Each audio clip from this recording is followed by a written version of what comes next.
नमस्कार प्रोफेसर गुप्ता। नमस्कार। आप यहाँ? निशानत बाबू ने चिट्ठी लिखकर आज बुलाया था। यहाँ आकर देखा, हमने कभी सोचा नहीं था इस तरह अकस्मात ही गुजर जाएंगे।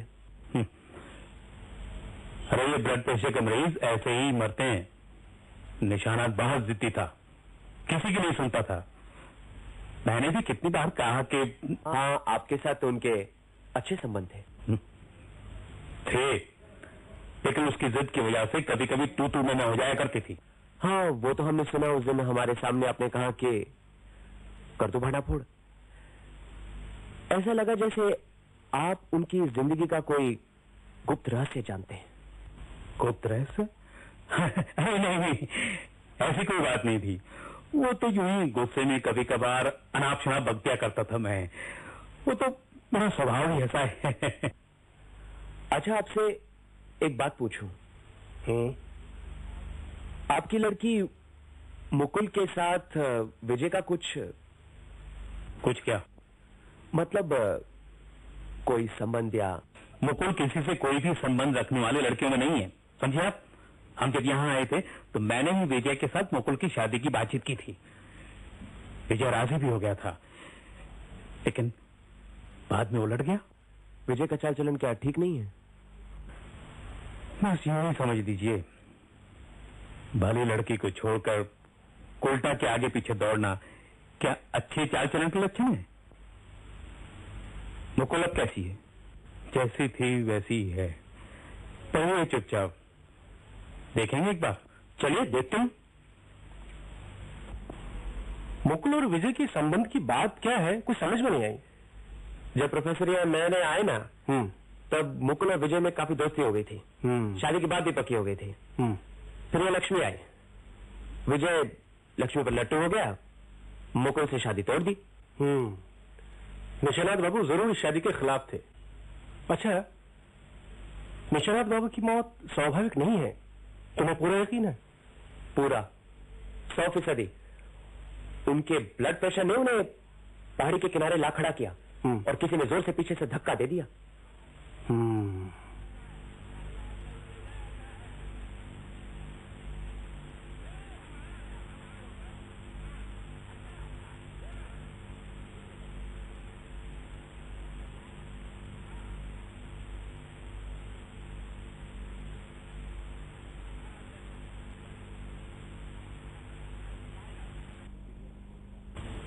ये क्या है?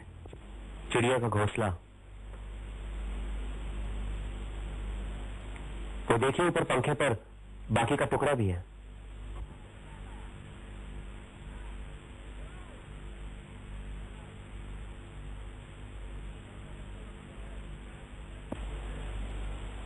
जरा और उठाइए, देखिए पैरों पर मोजे पहने हुए हैं। आपकी गैरहाजिरी में मोजे खोलकर देखना मैंने उचित नहीं समझा।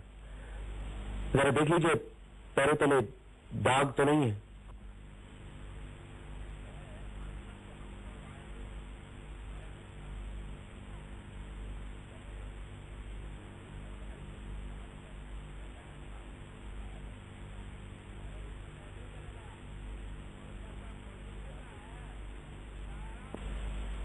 ये दाग देखिए।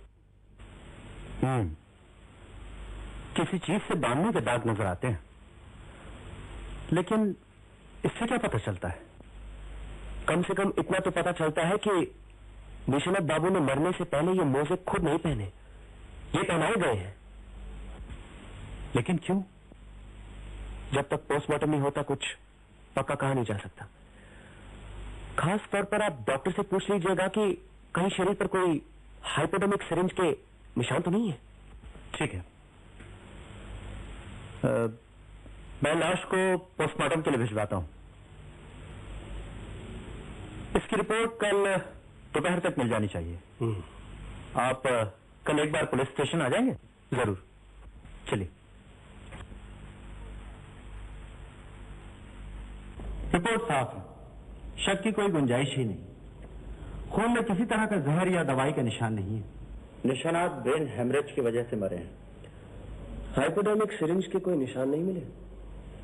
दाहिने हाथ की कोहनी में कुछ सुई चुभाने के निशान हैं जरूर, लेकिन वो कोई 4-5 महीने पुराने हैं। और पैरों पर इलास्टिक गार्टर्स के कोई निशान? डॉक्टर का कहना है कि इस बात का मृत्यु से कोई संबंध नहीं। शरीर की जांच से उम्मीद रखना शायद गलती थी। आइए आइए। जी नमस्ते। नमस्कार, बैठिए। विजय बाबू, पोस्टमार्टम की रिपोर्ट में तो कुछ भी नहीं मिला। कल रात से ब्रजदास भी गायब है। ब्रिजदास गायब? क्या पोस्टमार्टम का नाम सुनते ही गायब हो गया? क्या मालूम। लीजिए इंस्पेक्टर बराट, आपका एक और मेहमान बढ़ गया है, अब ढूंढ निकालिए इसे। मेहमानों की खातिरदारी करना ही तो हमारा काम है। खैर, तो अब हमें ये मान लेना चाहिए कि निशानाथ बाबू की मृत्यु का कारण ब्लड प्रेशर ही था। कभी नहीं। हत्यारों ने ब्लड प्रेशर का फायदा उठाया है और इसीलिए हत्या करने का कोई निशान नहीं मिल रहा। लेकिन किस तरह से फायदा उठाया इसका भी तो कुछ पता चले। छानबीन करने के लिए कुछ सूत्र भी तो होने चाहिए। सूत्र है, सारे सबूत आपके सामने पड़े हैं, फिर भी आपकी कुछ समझ में नहीं आ रहा? नहीं, आप ही बताइए ना। चिड़िया का घोंसला फर्श पर गिरा था, क्या इससे भी कुछ पता नहीं चला? नहीं। बहुत ही भयंकर मृत्यु थी। आप ही बताइए ना। ये मेरा अनुमान है, लेकिन मुझे पूरा यकीन है कि यही हुआ होगा। फिलहाल आप सब ये बात अपने तक ही रखिए। निशानाथ बाबू के पैरों में रस्सी बांधकर उन्हें ऊपर लगे हुए लोहे के कड़े से उल्टा लटका दिया गया। ब्लड प्रेशर तो था ही, उस पर से सारा शरीर का खून नीचे सर तक उतर आया। इससे सर पर दबाव पड़ा और 5 मिनट के अंदर ही सर के खून की नली फटकर उनकी मौत हो गई। फिर उन्हें बिस्तर पर लेटा दिया गया। लेकिन चतुर हत्यारा भी कुछ न कुछ गलती तो कर ही बैठता है, वरना ऐसे कोई पकड़ा भी न जाए। और यहां हत्यारा मोजे खोलना भूल गया। सचमुच भयंकर मौत है। अब साफ पता चलता है कि पैरों में कहीं निशान न पड़ जाए, इसलिए मोजे पहनाए गए थे और लोहे के कड़े में रस्सी घुसाते वक्त चिड़िया का घोंसला गिर पड़ा था। लेकिन एक बात समझ में नहीं आती, इतना सब कुछ होते वक्त निशानाथ बाबू सोए रहे, जागे नहीं। निशानाथ बाबू शायद जगे हुए ही थे। मुझे लगता है करीबन रात 10 या 11 के बीच में यह हादसा हुआ था। डॉक्टर पाल की भी ये राय है। तो जाहिर है किसी जान पहचान वाले ने ही उनका खून किया था। मेरा अनुमान था कि हत्यारों ने शायद इंजेक्शन के साथ उन्हें बेहोश किया होगा और फिर उल्टा लटका दिया होगा, लेकिन शरीर पर सुई चुभाने के कोई निशान नहीं मिले। इसीलिए हमें समझ लेना चाहिए कि उसने बड़ी चतुराई से उन्हें बेहोश किया। मतलब सैंडबैग, इस तरीके से गर्दन के पीछे हल्के हाथ से एक बार वार करने से ही आदमी बेहोश हो जाता है और उसके साथ गर्दन पे कोई निशान भी नहीं दिखते। लेकिन कौन है वो? कौन ऐसा कर सकता है? अभी बताना मुश्किल है, लेकिन एक बात समझ में नहीं आ रही। दमयंती या मिसेस सेन पास वाले कमरे में थी, उन्हें कैसे कुछ पता नहीं चला? नहीं, ये क्या किसी को कुछ नहीं पता? वो जरूर सो रही होंगी।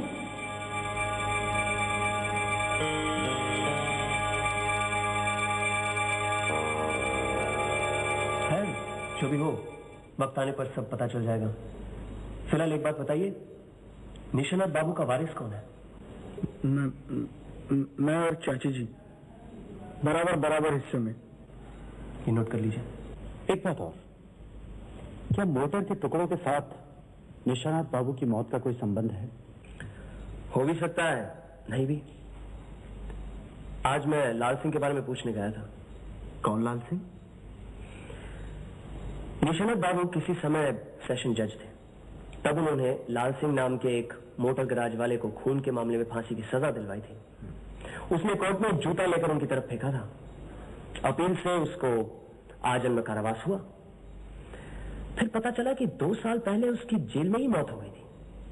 उसकी पत्नी को चिट्ठी भेजी गई थी